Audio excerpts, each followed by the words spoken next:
Hello again, everybody, and welcome into the Shelby County High School Football Show alongside Andrew Simonson. I am Alec Etheridge, and we've hit Week 5 of the 2025 high school football season. Andrew, almost the midway mark of the season, which is hard to believe. We've got another week of region play this week. Then we're going to have a lot of teams either on bye or in a non-region game next week. So this is an important week for a lot of these teams to really continue to build momentum. We've seen a lot of teams do that so far this season. The Pelham Panthers being one of those teams, and what they've been able to do, more success last week in a back-and-forth battle with the Calera Eagles. Spain Park's got a big showdown to take place this week against Benjamin Russell as they hit the road. The Thompson Warriors right here on their home field, our game of the week, hosting Vestavia Hills. This is going to be a big matchup as well. It's a busy week of region play that we got ahead.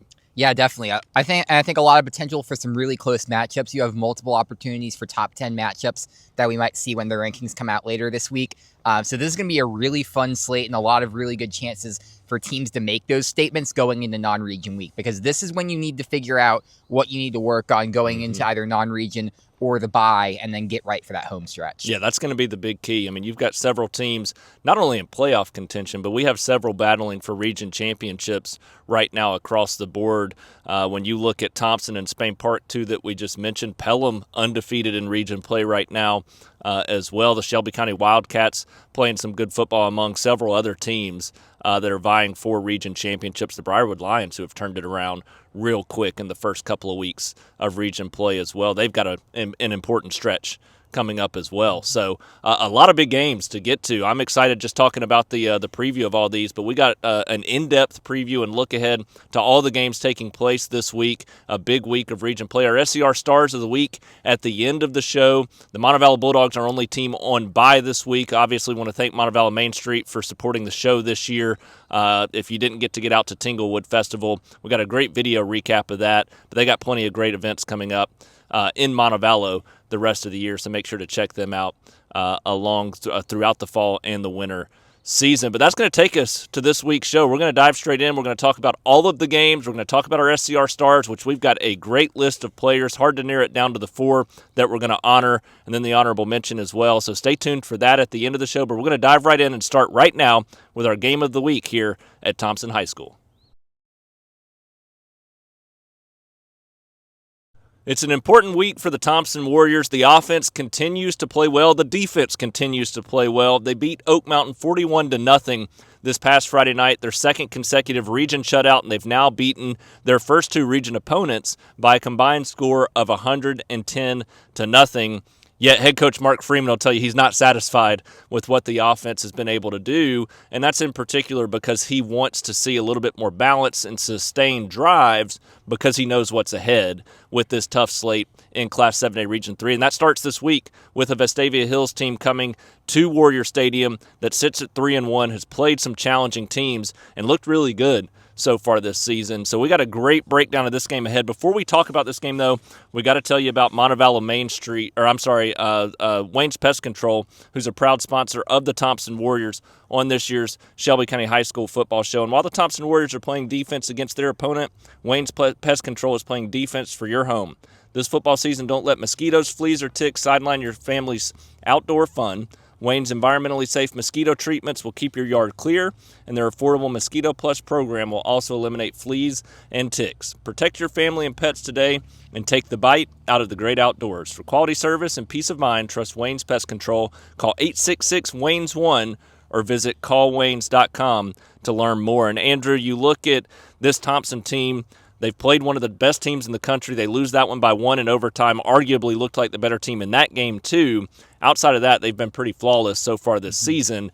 Yet Freeman wants to see more, and it's because of opponents like this that they're going to face on Friday. Well, yeah, it's pretty much the story of every single season with this Thompson team. It's wanting to see those improvements, even when you look like the best team in Alabama, which I certainly believe that the Thompson Warriors do.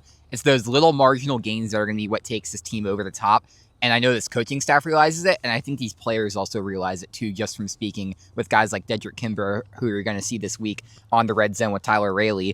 So this is really a good opportunity for Thompson to now face a Vestavia team that looks like one of the top 3 teams in all of the state. I mean, you look at what they've done against teams like Auburn, who you figure are going to be contending. Westside out of Anderson, South Carolina, a really solid team up there as well. This is a team that's really done a good job for itself, and really its only loss has been to Hewitt-Trussville, which obviously tees up that big matchup once we return to region play in a couple of weeks for these Warriors. But right now it really is about just taking these past couple of weeks, going into the film room, start breaking them down, and looking at what exactly you need to take you over the top to face a team like Vestavia, which is going to be in the mix once again. Yeah, and this is a Vestavia team, when you look at their track record so far this season, like I said, sitting at 3-1, that lone loss to Hewitt-Trussville in a 28-14 game that was really tight throughout that contest. But outside of that, they scored 42 against Auburn, which is considered one of the best teams in the state again this year, and Hillcrest, two very good teams, and they put up 49 points against Westside out of South Carolina, and they've given up 28 or less in all 4 games this season. So it's a team that's battle-tested. They've played some tough opponents, and they've played well in all 4 games so far this season. So when you look at this matchup, Thompson looks like the better team. They look like the best team in the state, but arguably the 3 best teams in the state are in this region with Hewitt-Trussville, Thompson, and Vestavia Hills. What does Thompson need to do to be able to walk away with a win in this game, or what can Vestavia do to make this a challenging contest and try to pull off the upset? I think whoever sets the tone early is going to have the edge in this matchup. I think both of these offenses are absolutely phenomenal. You look at this Vestavia team, quarterback Charlie Taff has been pretty solid as well, and he's got a really experienced offensive line in front of him that's made it easier for him to make some big plays out there in the field. But then you look at Thompson, it's just strength upon strength. You've got a really solid running back room. You've got a good quarterback in Trent Seaborn, and you've got a really solid receiving core that just seems to be littered with weapons for Seaborn to really take advantage of. And this team overall just looks like it can go up against just about any defense. But you look at Vestavia's defense in particular, and they've had some vulnerabilities throughout the season. I don't think they're quite as strong as they've been in years past on that front. And I think that presents a really good opportunity for Thompson to come out, set the tone early, score a couple first quarter touchdowns, and really put themselves in the driver's seat, because this is a Warriors team that, while I think they can respond to adversity, they haven't had to do so in the last couple of weeks. So being able to put yourself in a comfortable position early on is going to be really key for you in this matchup that I think that Thompson's going to have the edge in. Yeah, I've got my key, so I want to hear what you think is going to make the biggest difference overall. And it sounds like you're going with Thompson as the winner, but what do you think is going to be that biggest difference maker overall? I think the biggest difference is going to be this receiving core. I think that Thompson's going to be able to test the edges on this Vestavia team. Obviously, I do believe this Vestavia defense is really good, and they've shown that against teams like Auburn. But I think overall, this Thompson team, you look at this, and we've talked about this in the past few seasons. Thompson's 2 and 3 guys are better than most people's 1 guys. And that's really what starts to separate you at the high school level, when you don't always have the best defensive backs there on the back end who can take advantage and neutralize those guys who might be a second or third target. Yeah, when I look at this matchup, Vestavia, 36.8 points per game they're scoring offensively, giving up 18.3 points per game. With the schedule they've played, most teams in the state would take that. The problem is Thompson's also played a challenging schedule, scoring 42.5 points per game, giving up 7.5 points per game. So Thompson even better on both sides of the ball. But to me, the big key is the way Freeman reacted to last week's win. 110-0 through the first 2 weeks of region play. The offense had explosive play after explosive play, but he was still focused on, we've got to get better at running the football. We've got to get better at sustaining success, long drives, because we're not going to have these explosive plays against every opponent. And I think that's going to be extremely key going into a matchup like this. It's going to get them refocused, not get them too far ahead of themselves with the success they've had early in the season, because he knows there's defenses like he saw against Grayson, maybe not to that level, but he knows there's those challenges still ahead with what they've got coming up over the next few weeks, including this one against Vestavia Hills. Ultimately, I think that is going to humble them a little bit, and I think that leads to success here in this matchup. Thompson's the better team. They should win this game. Vestavia is a really good football team, though. Regardless, win or lose, they're a playoff football team to me this year. I think they're going to battle for that 2 or 3 spot here in Class 7A Region 3. So a tough test for the Thompson Warriors here on their home field. They've got the tools for success. We'll see if that translates to an actual win here against the Rebels on Friday night.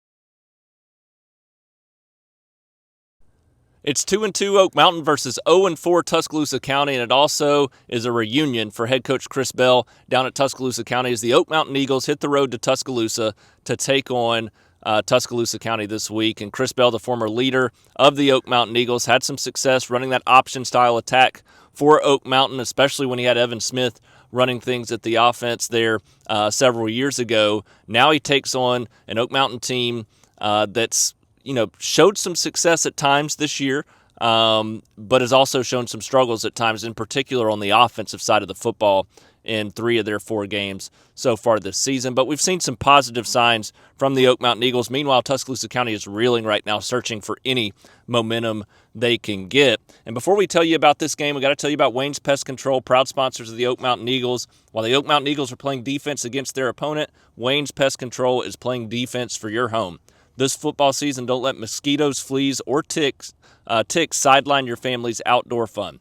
Wayne's environmentally safe mosquito treatments will keep your yard clear, and their affordable Mosquito Plus program will also eliminate fleas and ticks. Protect your family and pets today and take the bite out of the great outdoors. For quality service and peace of mind, trust Wayne's Pest Control. Call 866-WAYNES-1 or visit callwaynes.com to learn more. Andrew, this Tuscaloosa County team has struggled. Pretty simple. When you look at their first 4 games, sitting at 0-4, struggling on both sides of the ball. When you look at what Oak Mountain has been able to do, they win those first 2 out of the gate. They've now lost 2 in a row to kick off region play. They desperately have to have a game like this if they want any hope of making the playoffs this year. Yeah, absolutely. And the common theme among those first 2 wins is they found ways to exploit their first 2 opponents. You have a Briarwood team that it wasn't able to score a lot of points out of the gate. They were able to do just enough in that and find their edges to be able to get the win in that game.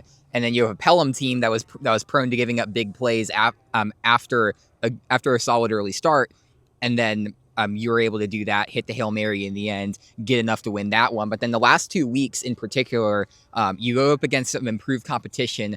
Prattville, you're not able to get a whole lot of points on the board. And then obviously Thompson, that's just going to be what it is. Yeah. That Thompson team obviously is the number 1 team in the state for a reason, and there's no shame in losing that game. But you need to find that offensive spark. Obviously, playing a defense that's allowing 56 points per game, you're going to get a really good chance to do that. It's going to be about this Oak Mountain team finding those opportunities, exploiting those weaknesses like they did in those first 2 weeks, and going out on the road to get this win. Yeah, you look at that. You mentioned it. Tuscaloosa County giving up 56 points per game. That's not a recipe for success at all. And the big difference to me, the X factor in this game, both offenses have struggled. Oak Mountain scoring 12.5 points per game, Tuscaloosa County scoring 8.5 points per game.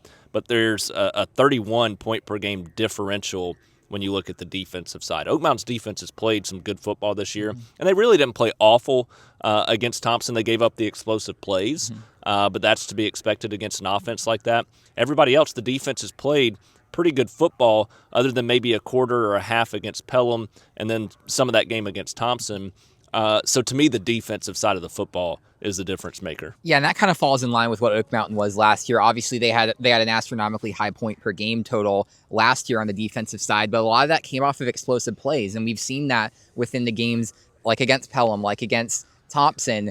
Those big plays have found a way to hurt this Oak Mountain team. So finding ways to limit those are going to be this team's path to success, which now arguably runs through the Tuscaloosa region. You've got a game like this against Tuscaloosa County, and then your next easiest game comes against Hillcrest. You win those couple of games, and then maybe try to sneak one against a team like it would probably have to be against Hoover, which would be a historical win. Yeah. But there's still a path for this team to make some noise within this region, but it has to start this Friday night, and it has to start in Northport against Tuscaloosa County, because you're not going to get many teams that are averaging just 8 points per game on offense. So I think that obviously you enter this matchup as the more talented team, but you now have to go out and prove it on the field.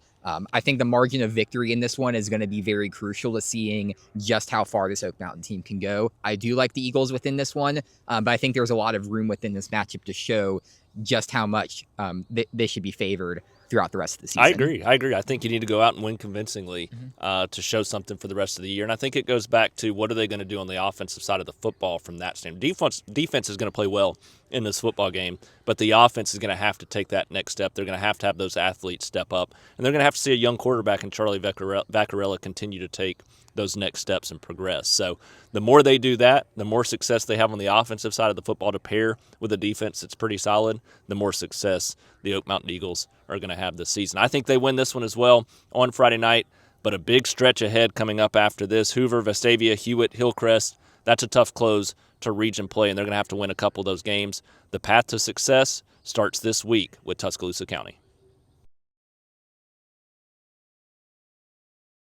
It's a big week for the Spain Park Jaguars, who have a big road trip to take on Benjamin Russell, and this is a game where I believe if they can win this game, I think it's the last step of what stands in the way of them winning a region championship this year. This is a big matchup for these two teams. Big statement game, big opportunity. It's at home for Benjamin Russell. Spain Park's got to go on the road, fresh off of a successful performance last week, 38-14 over Helena. That's the best to me that Spain Park has looked this year and what they were able to do in that game. So we'll see if that translates into a road matchup this week against Ben Russell. Before we talk about this game, got to tell you once again about Wayne's Pest Control, proud sponsor of the Shelby County Football Show and the Spain Park Jaguars. And while the Spain Park Jaguars are playing defense against their opponent, Wayne's Pest Control is playing defense for your home. This football season, don't let mosquitoes, fleas, or ticks sideline your family's outdoor fun. Wayne's environmentally safe mosquito treatments will keep your yard clear, and their affordable Mosquito Plus program will also eliminate fleas and ticks. Protect your family and pets today and take the bite out of the great outdoors. For quality of service and peace of mind, trust Wayne's Pest Control. Call 866-WAYNES-1 or visit callwaynes.com to learn more. Andrew, Spain Park, 38-14 over Helena. That was a little bit more comfortable of a win than I expected. All facets of the game working well. Defense played well. Offense continued to play well. That's a big step for this team off of a bye week when the last time we saw them was a tight loss to Hoover.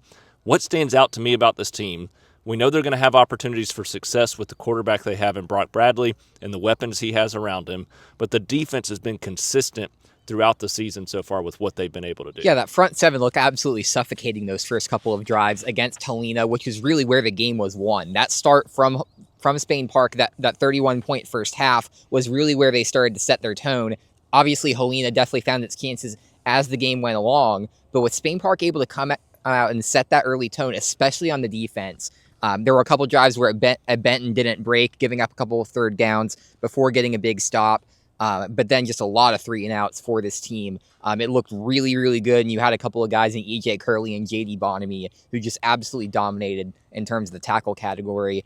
They were able to get their way into the backfield and cause a lot of problems for a Helena team that just didn't have a lot of answers on the night for them. But what I was most impressed of within the game is how Spain Park was able to adapt and overcome some of what they were faced in their own pen with this team. You look at a guy like Nick McKissick who had to be on the sidelines in a boot. You lose J.D. Thompson over the course of the game as well to injury.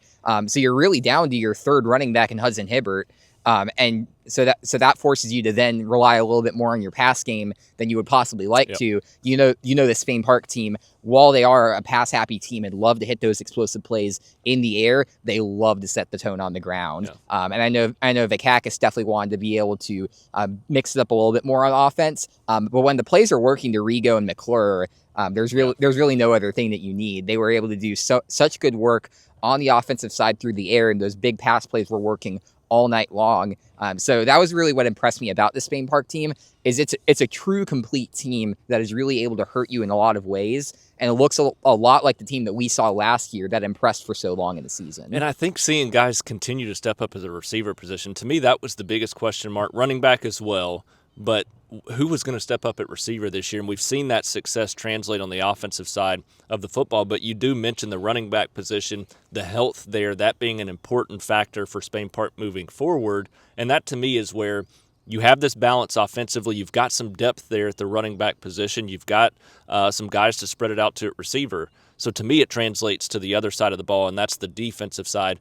Giving up 14 to a Helena offense, it's probably been a little underwhelming this year, but should be a lot better than they've played to this point in the season as well. It's a good performance from Spain Park's defense. 21 against Hoover, 21 in the opener. The defense has played some good football for Spain Park so far this year.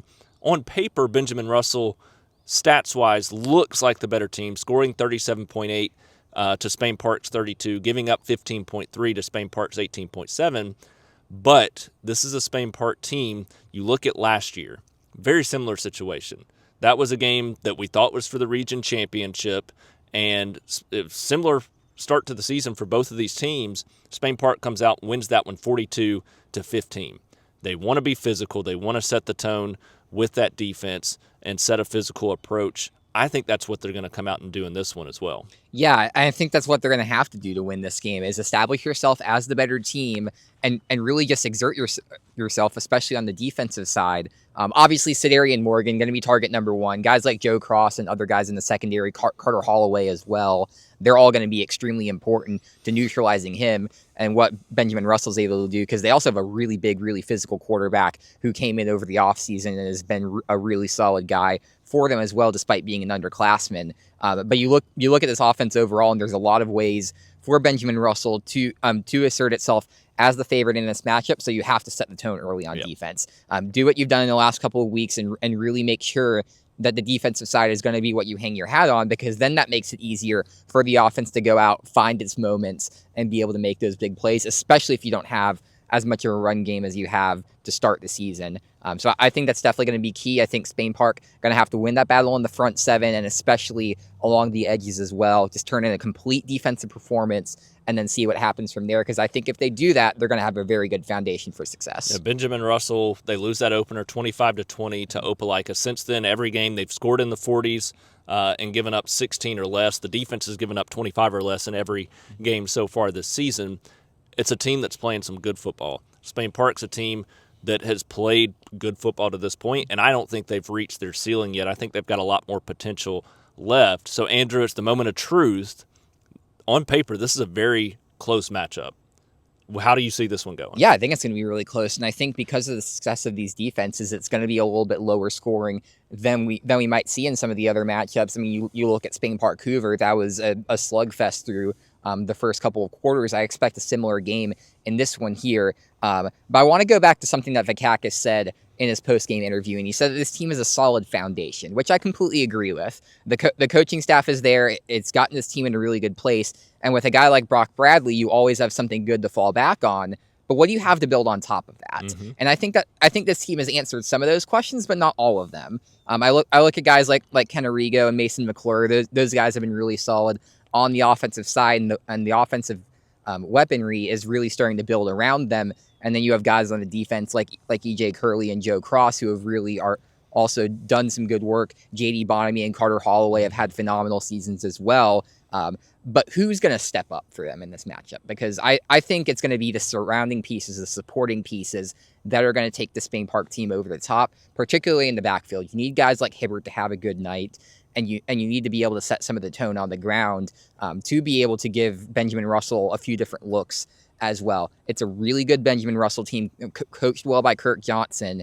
I really do think that Benjamin Russell has a slight edge in this matchup just because of what I just said. I think that Spain Park still needs to show a few more weapons on its side, especially having been down a couple of guys, in order to take them over the top in this matchup. I just think Benjamin Russell just has a slight edge in this one, but this is a matchup that could go a few different ways depending on when you play this. I think it's going to be a slugfest. I think it's two very good coaches that want to be physical, and they want to have fun with it. They want some athletic plays. They've got playmakers across the field. So I think you're going to get a slugfest with these two coaches giving everything they've got in this one, and both teams giving everything they've got.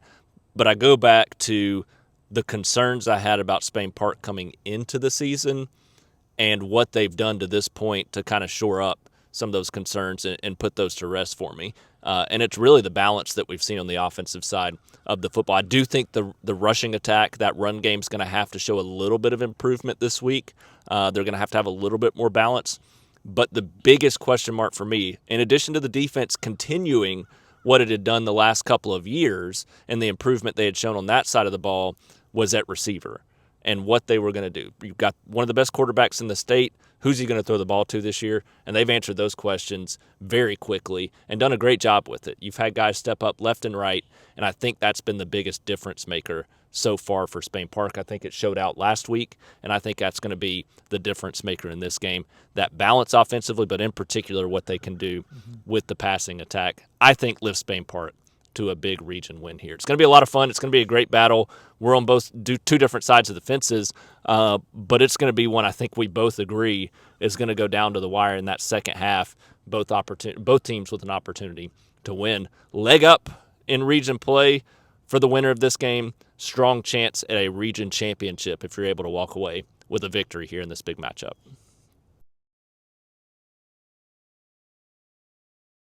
Well, all of a sudden, this game looks a little bit more interesting as the Calera Eagles go toe-to-toe with the Pelham Panthers last week. They lose that one 37-34 in a wild back-and-forth game. A lot of fun between those two teams as the offenses continue to make play after play in that football game. So Calera's got a little bit of confidence. Meanwhile, the Chelsea Hornets in a situation where they're coming off of a bye week, which they desperately needed after a tough offensive performance against Pelham the week before, a 19-7 loss in that game. So the bye week, when you look at it for Chelsea, is that going to be a benefit for them, help them get back on track with what we saw in the first couple of weeks, in particular running the football on the offensive side, because the defense still played well enough to win against Pelham.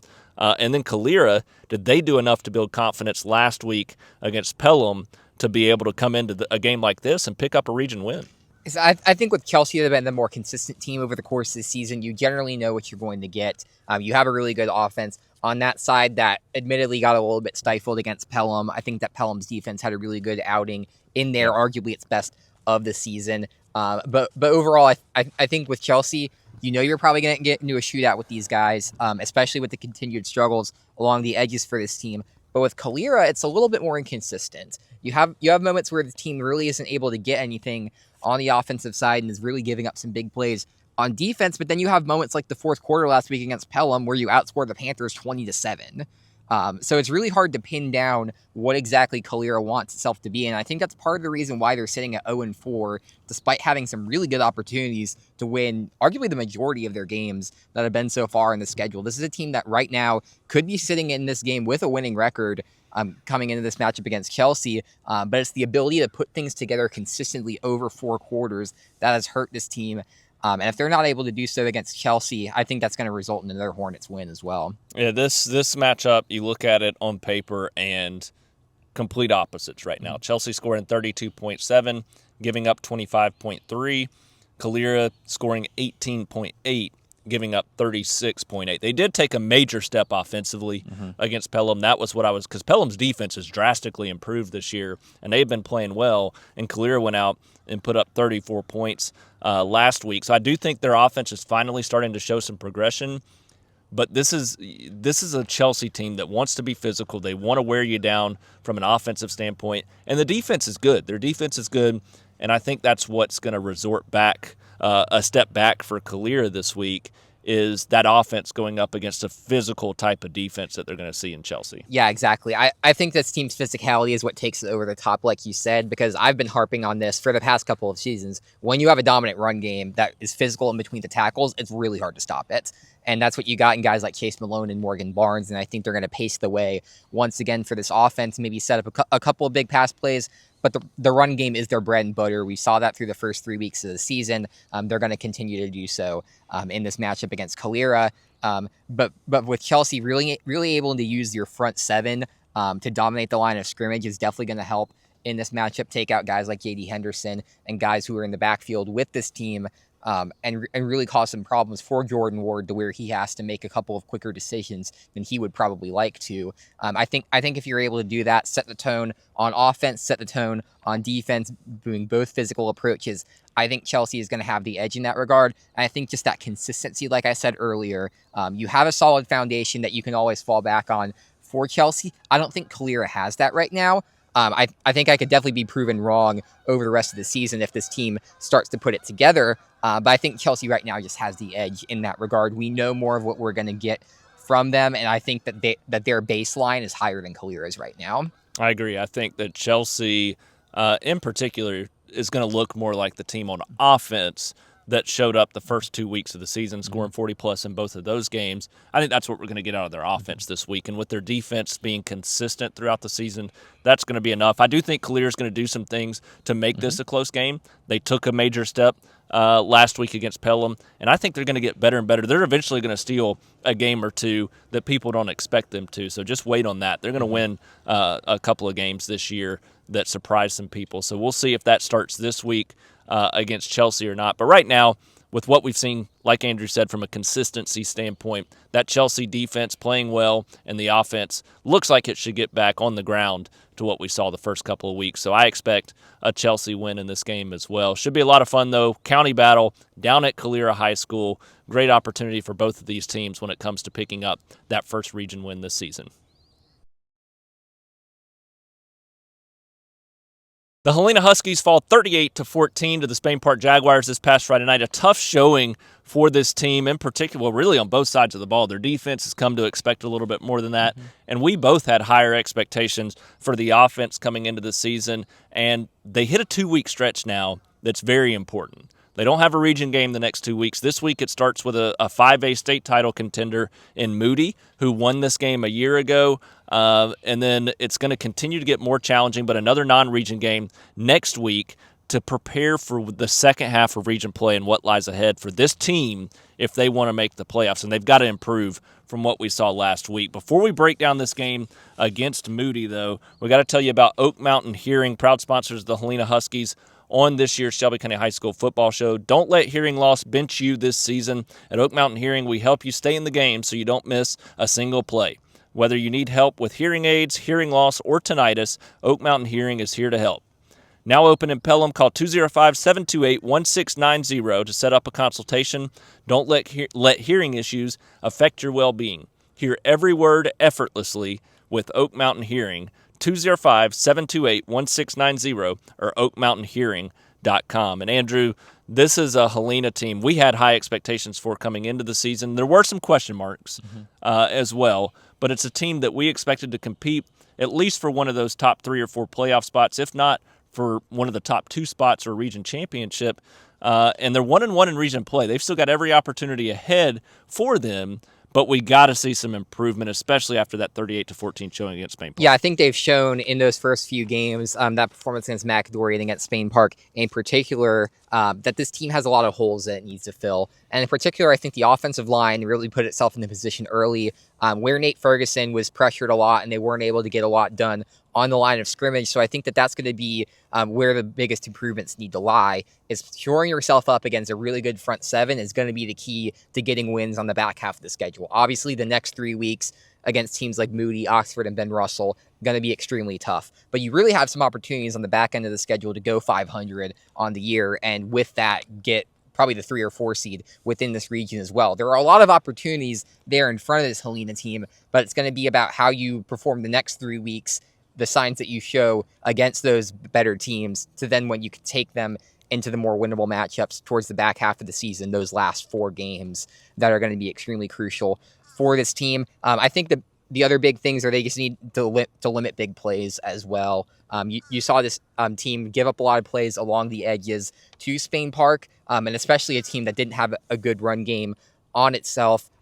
You knew that was what you needed to control, and I think that this team wasn't able to set itself well in that regard. Now, there were some positives as the game went along. The defense definitely improved in the second half. We're really able to neutralize a lot of what Brock Bradley had to offer in the third quarter once he re-entered the game. And then overall, also getting a good stop to force a field goal at the end of the half when Nash Davis had to run that 2-minute drill. And then on the offensive side, Jacoby Studemeyer looked really good over the course of the game. And then that big touchdown down to Davis Kelly looked absolutely phenomenal, and a big flash of what the big play potential is for this team. So I think right now Helena just needs a few guys, some supporting players to step up and complement those guys who we've seen at the top end be really good players and athletes. So ultimately, taking on a team like Moody, one of the best teams in the 5A classification, a legit state championship contender there, is Helena going to be able to find enough of a rhythm, put enough together after this was a tight game last year, 26-21 Moody win? Do you see a similar type of game this year, and can Helena make that play that gets him over the hump? Well, obviously, I think with Moody, you look a lot at their offense, and when you're scoring 42.7 points per game against in-state opponents, that's really going to be expected. I think LaCameron Meadows is really pacing this offense well on the ground, and their pass game is growing into something that's pretty formidable as well. But his defense is just so good. You look at guys like Bayrock Willis, who's getting recruited pretty heavily within Power 4 guys. Cam Mallory, another phenomenal player within the front seven. If they're able to do what J.D. Bonamy and E.J. Curley were able to do to Helena last week, and that's really established the tone up front, cause some chaos in the backfield, I think this could be a long night for Helena in that regard. And they've also got some good guys along the edges, and Noah Hicks and Kylan Baker, good corners in that regard. So they're going to have to succeed against some really talented defensive players and pick their spots well in order to get those drives across the line, because I think that's where this game is going to be won. Obviously, I think Moody's offense is going to be able to do some of the things that's going to be able to do, and then the defense will get a couple of stops along the way. For Helena, it's just going to be how you respond against a really good defensive unit, put some improvements on against what you're able to do against Spain Park, into a team that's a little bit of a step down, but still a really, really good state title contender. I think the gulf has widened a little bit between these two teams. I think Helena has taken a step back compared to where it was a year ago, and I arguably think Moody's taken a step up, even compared to how good they were last year, which was a state championship runner-up.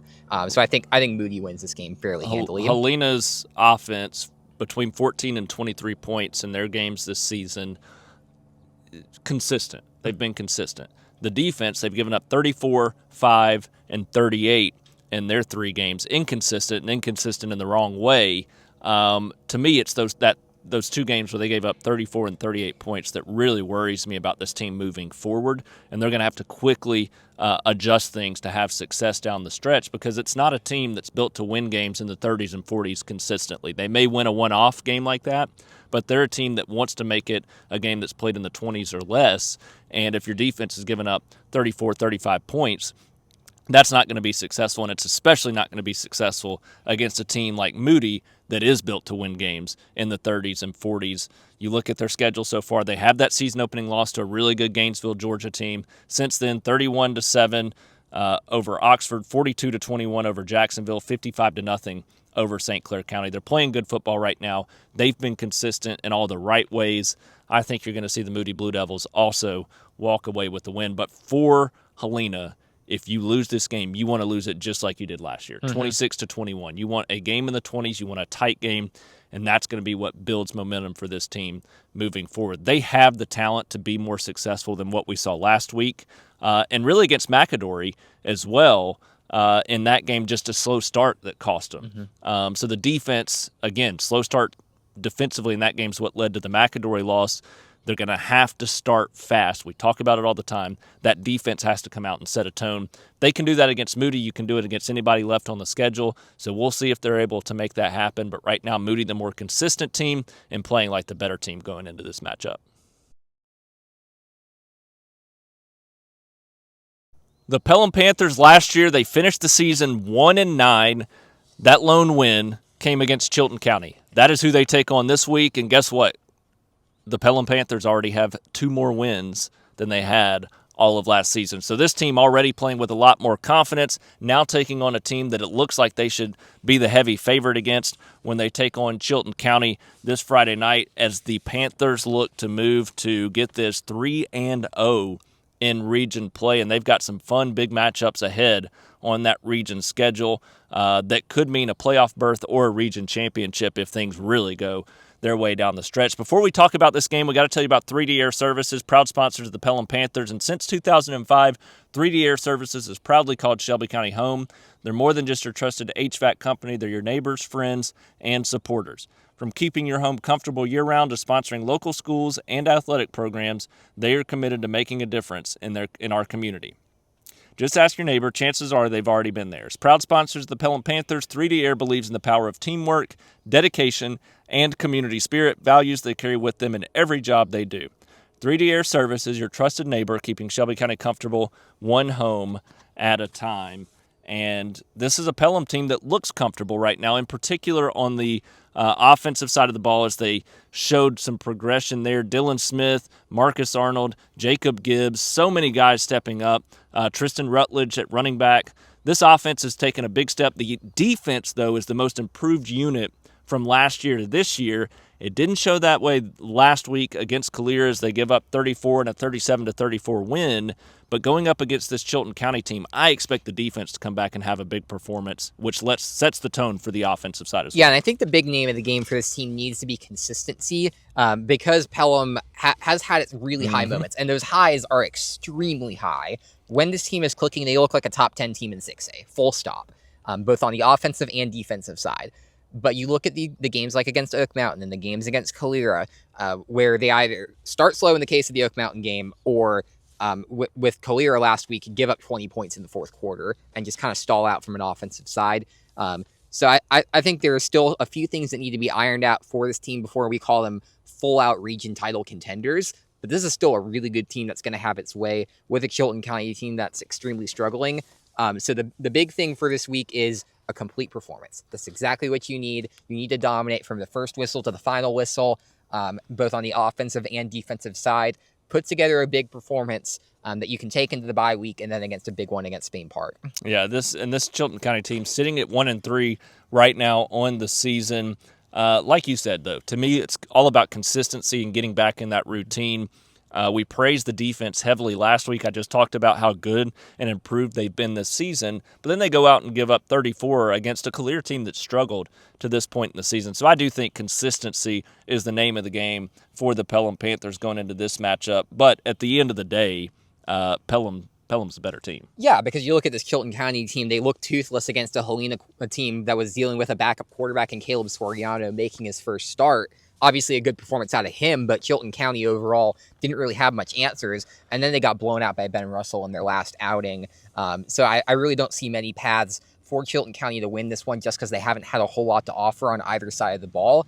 So I do think Pelham's going to get a big win in this one. But I think like we've been talking about, they're going to aim for those little improvements, those big consistency things that are going to take them over the top in the final stretch of region play. I agree. I think Pelham right now, playing well enough on both sides of the ball. I think the offense is going to continue to grow and get better and gain more confidence. But defensively, what we're going to see from this team and the steps they continue to take is what's going to stand out to me. If they stay healthy, this defense is going to be really, really good come the second half of region play as they try to chase down one of those top two spots in the region. But this week, they get back on track. They bounce back from the 34 they gave up last week and look like that team that we saw give up 7 against Chelsea a couple of weeks ago. So expect the Pelham Panthers to win and Andrew improve to 3-0 in region play. What a storyline that's going to be for Ross Newton. In his second year as the head coach, he picked up his first win a few weeks ago. Now he's looking for win number 3, and it would be a third in a row in region play. Expect that to happen here against Chilton County. Someone alert the authorities. Briarwood's offense has shown up. They scored 36 points this past Friday night in a big region win, and they continue to roll. Now 2-0 in region play, heading into a road matchup with Wenonah, a team that through the first couple of weeks of the season, sitting at 0-2, not scoring any points.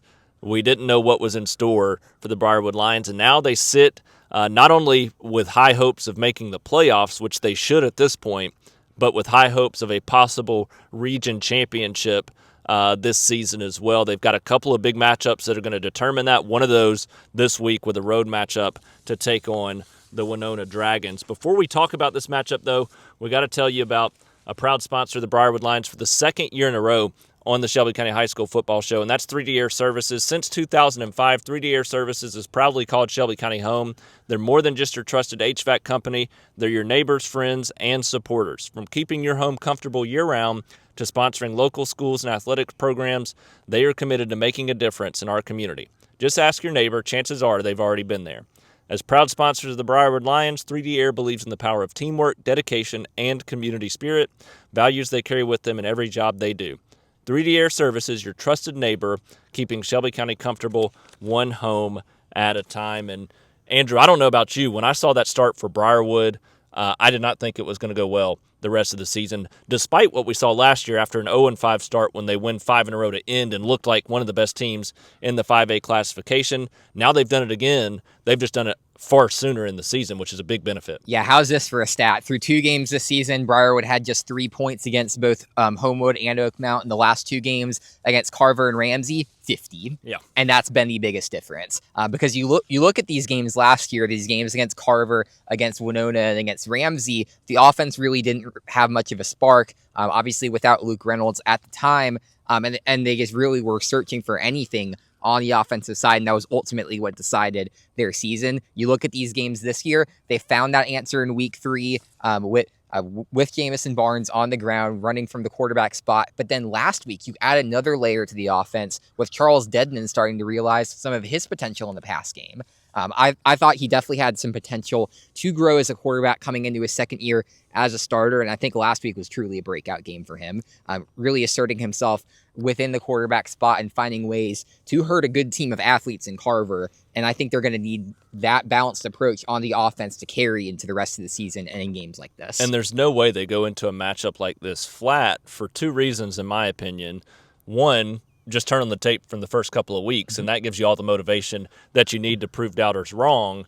But two, this is a team that knows right now what lies ahead, and if they can win this game, it likely comes down to a matchup with Corner to determine who wins the region championship. So to me, you look beyond that, obviously you got to play the game. They're going to be the better team when it comes to the rest of their region opponents. So this is a very big matchup for them to be able to win, continue to grow that confidence, and for what it means with what lies ahead for them. Yeah, and with Ramsey having beat Corner last week, that gives you another leg up in that matchup, because if both of those teams end up tied in the region standings, such as if Briarwood were to take a loss here, you win that game against Corner, you now have that leg up for that region title by way of the head-to-head tiebreaker. Yep. So that's a huge result looming for them that first week of October. Obviously, a couple weeks before then, you've got a big non-region matchup against Leeds next week. But this matchup right here is going to be really interesting, because you have a Wenonah team that stood up to Corner a couple weeks ago, but it couldn't quite get over the line after it had a couple of easy games to start with. But you look at this Briarwood team overall. I think this defense needs to come out, set the tone early, turn in another great performance after giving up a couple of opportunities for Carver to get into the game last week, and really prolong the ability for Briarwood to be able to put away the matchup like it did in the end. So I think they're going to come out looking for a big inspired defensive performance on the road, and then for the offense to just continue what it's been doing. I think if the offense can find a way to put together those pieces, have another good pass game, have another good rush game against Wenonah, I don't really see many things stopping it remaining on the schedule, particularly from a region standpoint. I like Briarwood here in this matchup. And this is one where the defense is, like I say every week, the defense is going to keep you in every game. It's going to give you a chance to win every game, and that's going to hold true in this matchup. Obviously, the last time we saw Wenonah 28-13 loss to Corner, so offense struggled in that one. Before that, defense played well, 2 shutouts to start the season, but 19 points against Escambia, 35 against Midfield. The offense hasn't played great to this point in the season. Briarwood's defense is going to have success in this game, so the question is, can their offense continue to grow and have success against a defense that's given up 9.3 points per game? And I think they've shown that progression from where they were week 1 to week 2, arguably even worse than week 1, to then where they jumped to in week 3, and then obviously last week in week 4 with the success they saw. 36 points in that game, more than they had combined through the first 3 games of the season. This team's starting to find a rhythm on that side of the ball. Quarterback's coming into his own, the running back position starting to establish itself, and that offensive line, most importantly, is playing some good football right now. I think that's the difference maker. Defense will play well, continue what they've done so far this season. The offense has built up enough momentum that I think it'll score just enough points in probably a game that's maybe a little tighter than you'd think. But I think the offense will do enough to be able to pull away for a win here against Wenonah. Great opportunity that lies ahead for Briarwood. Obviously, after this, a tough non-region game against the Leeds Green Wave as well. So they've got some fun games ahead. It continues week in and week out for the Briarwood Lions right now. We'll see if they can pick up their 3rd region win in a row to kick off region play when they take on Wenonah this Friday.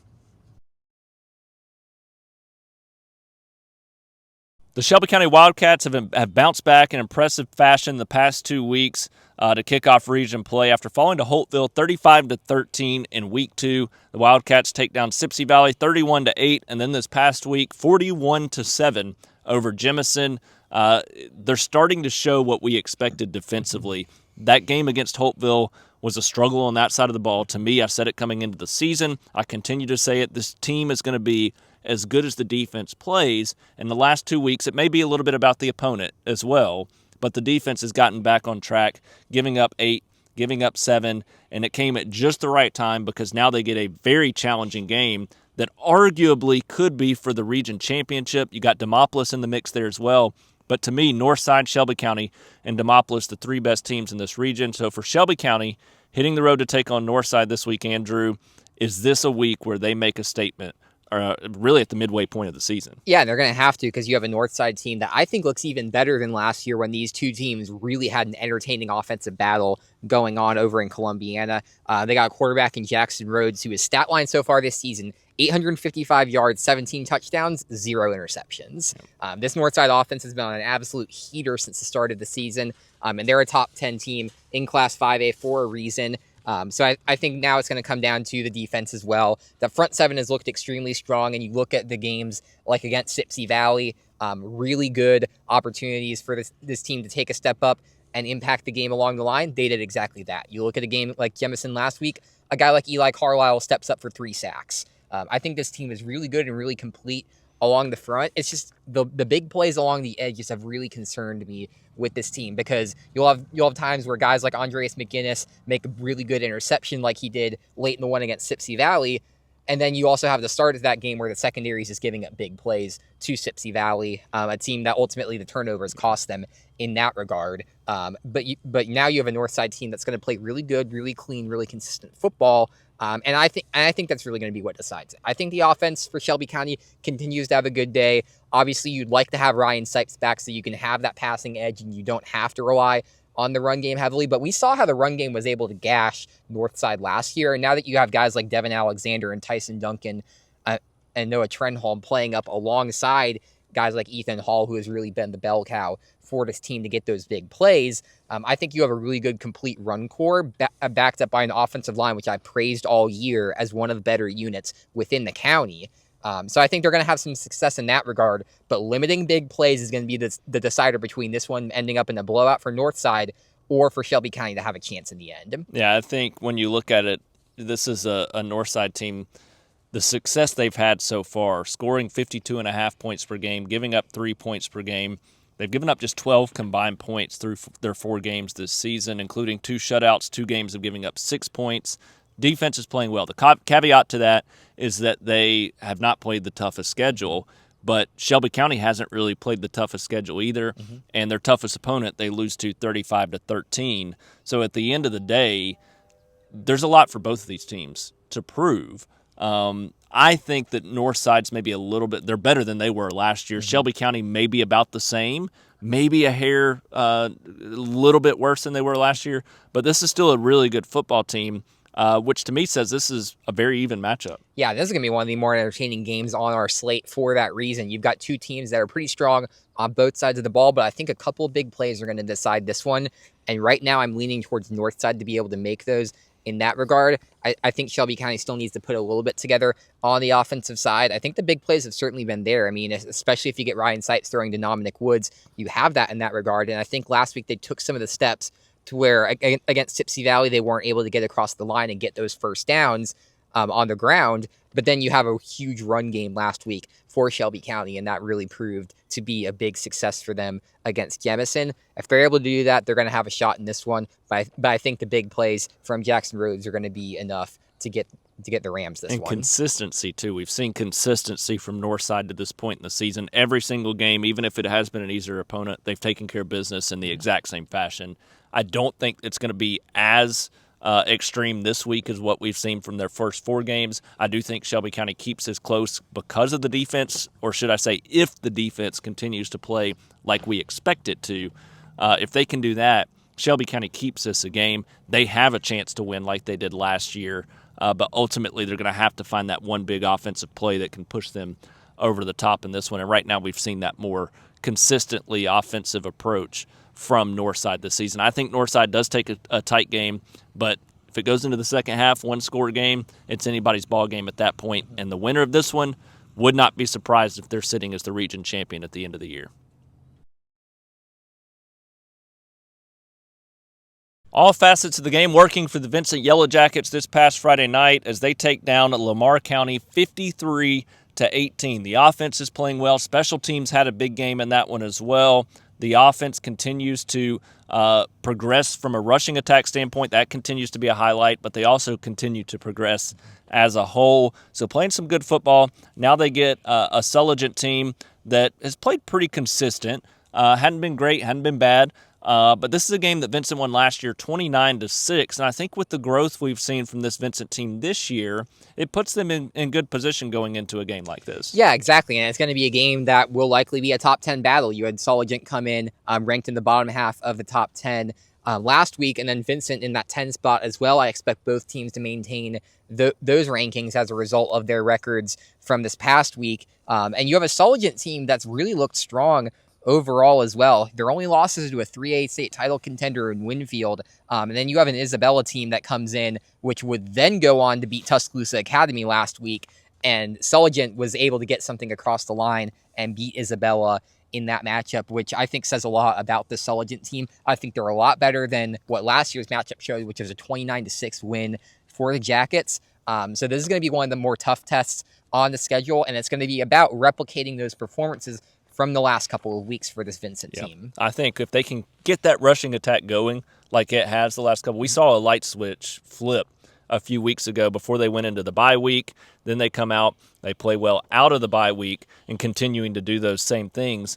But to me, it's the defense that's going to be key. They've given up 18 points in each of their 3 games this season. Obviously, 18 points per game that they're giving up at that point. So the defense has been consistent. To me, that can be the difference maker for Vincent in a game like this. Come out, run the football, be physical, and limit the success that Sulligent can have offensively, both because you're taking time off the clock and because your defense is playing well. Exactly, and because you have a Vincent pass game that's still very much a work in progress. Last week, Lane Mims, 7 for 9, 2 touchdowns, but the bulk of his work with Archer especially was in the first drive. So I think there's a little bit of a consistency thing that needs to happen there, but also they don't have to rely on him as much because you've got a really good backfield. You got Jaden Roberts. Guys like RJ Ivy stepped up a lot last week, and they're able to control the tempo on the ground. And when you're able to control the tempo on the ground and get those big yards that way, really nothing else you really need to do other than that, but play a good game on the defensive side, which is what they did. 6 guys go for over 10 tackles last week against Lamar County, and now you get a Sulligent offense that, while it's played a very difficult schedule, teams like Isabella, teams like Winfield, scoring 22 points a game.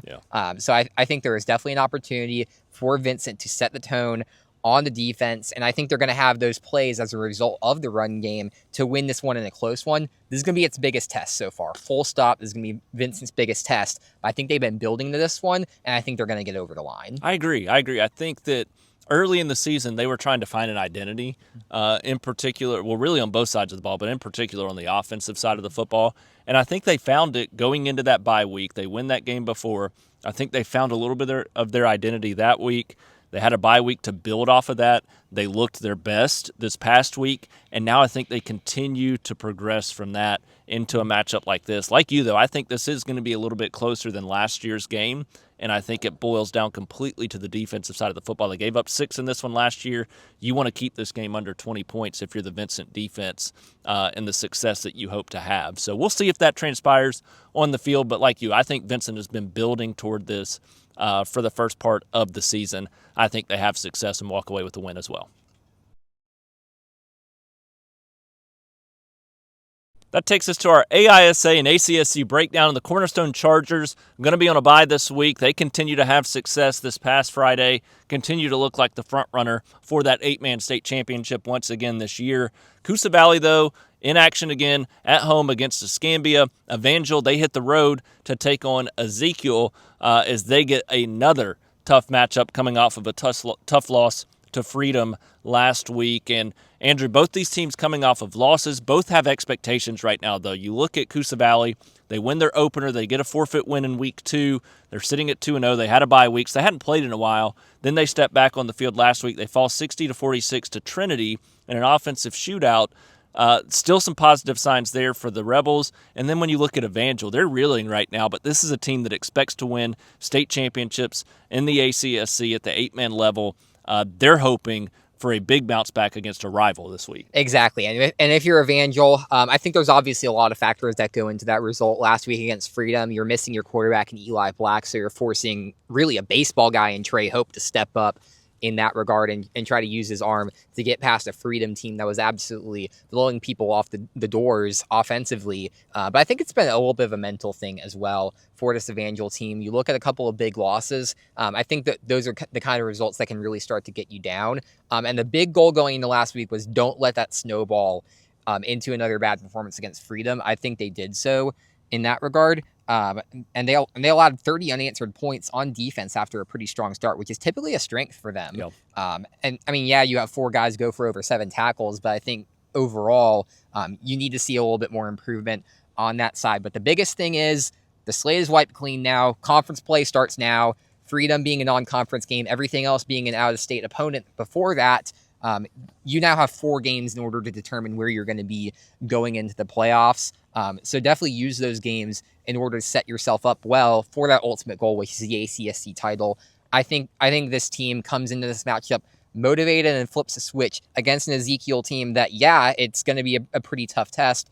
They both lost to Freedom, and they also had and then Ezekiel had a lopsided loss to Southern Christian, probably going to be one of the best teams, if not the best team in the ACSC. So I do think that Evangel comes out, gets a good result. Obviously, it depends on Eli Black's health. But I think they're going to come into this one, recognize the stakes of this one, which is really the most intriguing matchup between these two teams since that state title loss in 2021. Well, and that's because they both desperately need it. I think just from a confidence standpoint, Ezekiel sitting at 2-2, both these teams expect a little bit more success early in the season, but both have challenged themselves early in the season as well. So it starts now. They've got to hit the reset button and progress from this point moving forward. Get better every week, too. And I think that's what you're going to see. I like Evangel in this matchup. I don't feel confident in that pick right now. Just because we haven't seen anything consistently from the Lightning to this point in the season, but they've been battle-tested. I think with what's on the line, they're going to play determined and angry in this game, and I think that makes a difference. As for Coosa Valley, Andrew, this is a team that has improved this year, but this week I don't know is necessarily the week where you're going to see the success going up against an Escambia team that may be the best in the state. Yeah, I think Escambia is the front runner in AISA Class A right now because you have a team that's 4-0, averaging 55 on offense and just 6 points per game on the defensive side. And you've got a Coosa Valley team that, while it looks really good, and I think the offense is looking very strong in particular, it's that defense that I think is a big worry for this team. You end up against a Springwood team in week 1 that, having hindsight, has not been able to challenge, and a lot of teams has really given up a lot on the defensive side. Definitely a step back from in years prior. And then you have a Trinity team that had the potential. We definitely saw it in the Cornerstone game of being able to put points on the board and really take teams to task. That definitely happened against Coosa Valley, to where they gave up an opportunity that they had to win the game against Trinity and hand the newer school their first ever win. I think the goal is going to be little improvements for this team, particularly on the defensive side. Go out, get some stops, carry a little bit of confidence in that regard, because you got a big rivalry game next week against Cornerstone, and you're gonna want to go into that one feeling good about your chances in that one. I think Escambia wins this one big, but I think Coosa Valley is still going to have some opportunities in the coming weeks. Yeah, the 2 toughest games left on their schedule this week and next week. If you can get through those 2 and show some positive signs, continue to show some growth from last year to this year, the rest of the season they're going to have some opportunities down the stretch. And I think they'll challenge Cornerstone a little bit next week as well. This offense has improved, and I think that's the biggest benefit for them right now. But like you said, defensively, struggles against Trinity last week, giving up 60, not what you want going up against Escambia, who scored 40, 74, 62, and 44 in their 4 games this year. I think you're going to see success from that Escambia offense, and it's going to be enough to win this game comfortably. But I do think Coosa Valley is going to get some offensive success in this game as well, despite how well Escambia has played on the defensive side. So there you have it. That's our AISA ACSC breakdown. Like Andrew said, a big rivalry matchup there for Cornerstone and Coosa Valley coming up next week. So be on the lookout for our breakdown again next week of our AISA and ACSC teams. That brings us to our SCR Stars of the Week segment, and boy, Andrew, was this a great week. This is going to be a tough one. We both narrowed it down to our 2 best performances each for our top 4, but we got a good list of names that it was tough to leave off. The offensive performances were outstanding, but the defensive performances were next level this past week, and I know we're going to mention a couple of those. So, Andrew, I'll turn to you for your first 2 stars of the week. Yeah, 2 defensive guys for me. Definitely going to start out with a guy in EJ Curley, who I saw against Helena play for Spain Park, and that's 11 tackles with him leading the defense in that category. And he did a lot of great work for them, just being able to get up front, stop big plays before they were able to happen, and really take Helena's offense out of the game early in that regard. A lot of other guys had great games as well, but I think EJ Curley definitely deserves a star in that regard. And then for Shelby County, another phenomenal defensive performance, allowing just a touchdown from Jemison and Eli Carlisle right there for that team. 3 sacks against Jemison. Really hard to get that number against any team, but for him to be able to get that regard and get a big homecoming win for this team, I think really definitely said a lot for a Shelby County team that had some stuff working against it in that game, but still came out, played a dominant performance. So Eli Carlisle and EJ Curley are my 2 SCR stars of the week. Yeah, and you'll hear about some offensive performances in just a second on the other side of the ball for both of those teams that Andrew just talked about in our honorable mentions. But I'm going to start at Thompson right here, where I'll be on Friday night covering this game against Vestavia, and Trenton McCorvey and what he did to step up in that game this past Friday night against Oak Mountain on the road. 9 tackles, 3 tackles for loss, also a scoop and score off the fumble for a touchdown. Unbelievable for the defensive back. He's an athletic playmaker, and he made some big-time plays there for the Warriors against that Oak Mountain offense last Friday. And then I got to go to Jacob Gibbs out at Pelham. And if you hadn't read Andrew's story about Jacob Gibbs, make sure you go do that. Obviously, a special situation a couple of weeks ago playing against the Chelsea Hornets. His brother, who passed away a few years ago, was a star receiver and athlete at Chelsea High School. Jacob Gibbs scores a touchdown of 50-plus yards there in that game, kneels down to a knee, says a quick little prayer, looks to the sky. Special moment for him in that game. And what does he do to follow that up? Well, he puts together this performance against Calera last week. 8 receptions, 154 yards, and 2 touchdowns. Unbelievable what he's done as a standout there for Pelham. And they've got that with a few different players. You look at Marcus Arnold, Jordan Winston, and several others. This is an athletic offense. Jacob Gibbs, just one of those big-time playmakers there for the Pelham Panthers. And we didn't even mention the quarterback as we jump into our honorable mentions now. Dylan Smith, quarterback for the Pelham Panthers, 14-19, 278 yards and 4 touchdowns with 18 rushing yards. He continues to gain confidence there at the quarterback position for the Pelham Panthers in his second year starting. Then you go to the running back position. This offense was just clicking on all cylinders last week. 28 carries for Tristan Rutledge. He turned that into 126 yards and a touchdown. So a huge night for that Pelham offense. We also didn't mention one other receiver, Marcus Arnold. You talk about Jacob Gibbs, 154 yards and 2 touchdowns. Well, Marcus Arnold, 2 touchdowns as well, 113 yards on 5 receptions. So he also went north of the century mark there and added a couple of touchdowns for the Pelham Panthers. Unbelievable. 4 guys with that stat line. That bodes well for their offensive success going into a matchup with Chilton County that we expect them to win this week. We also go back to that Shelby County game where you talked about Ethan Carlisle on the defensive side. Talk about Ethan Hall, the running back there for the Wildcats on the offensive side, 117 yards, 2 touchdowns on 12 carries for the Wildcats in that win over Jemison. And then I go to the other side of the Thompson matchup and look at what Trent Seaborn did. 12-16, 217 yards and a touchdown there. Didn't have to be special. He did what he needed to do.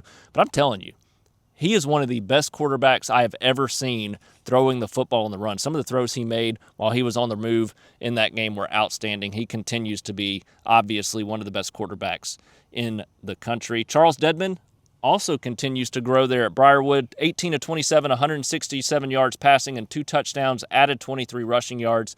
That makes a difference for this Briarwood team. If he has that success week in and week out, they not only win this week, I think they win a region championship this year. And the last couple of guys we got to talk about, Jordan Henderson, the running back at Calera, 19 carries, 98 yards, and 2 touchdowns as they continue to progress offensively. And then the 2 Spain Park guys, Brock Bradley and Ken Arrigo. Bradley, 19-21 for 236 yards, 3 touchdowns. Rigo, 5 receptions, 124 yards, and 2 touchdowns. I'm out of breath. That tells you we weren't joking when we said off the top how unbelievable the performances were this past week. It was unbelievable to see. I think, Andrew, you got one more or two more to mention too. Exactly, yeah. Have to get Spain Park one more with J.D. Bonamy. 9 tackles, 5 of them being solo tackles, and 2 of them being tackles for loss. An absolutely phenomenal result from him as well. And then this a Vincent defense that had a really strong day overall. Caden Carroll, getting into double digits with 14 tackles. A really good performance overall from Vincent. We tried to make it a little bit more special this year, narrowing it down to 2 stars for you, 2 stars for me. We did that, but you can't ignore that list of performances there. It was just too unbelievable to see the success in an important week of region play and what it meant to most of these teams. And I expect that's just the starting point. We're going to see a lot of these same names continue to get better and better and be staples here on our SCR Stars of the Week segment.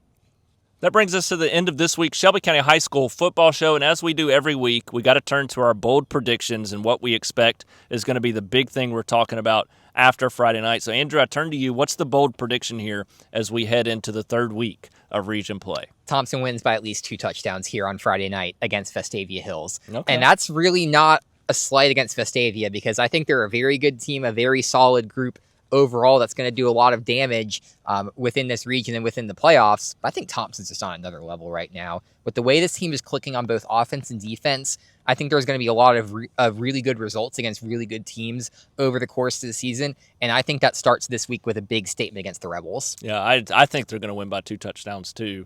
So I don't know how bold it is, but I say that because Thompson's just that good. Vestavia is a good football team, and we expect them. They're a top 5 team in the state to me right now. And so that just shows how much faith we have in this Thompson football team this year. I'm going to go out to the Spain Park game as they hit the road to take on Benjamin Russell, a game we expect to be a tightly contested, maybe a defensive battle.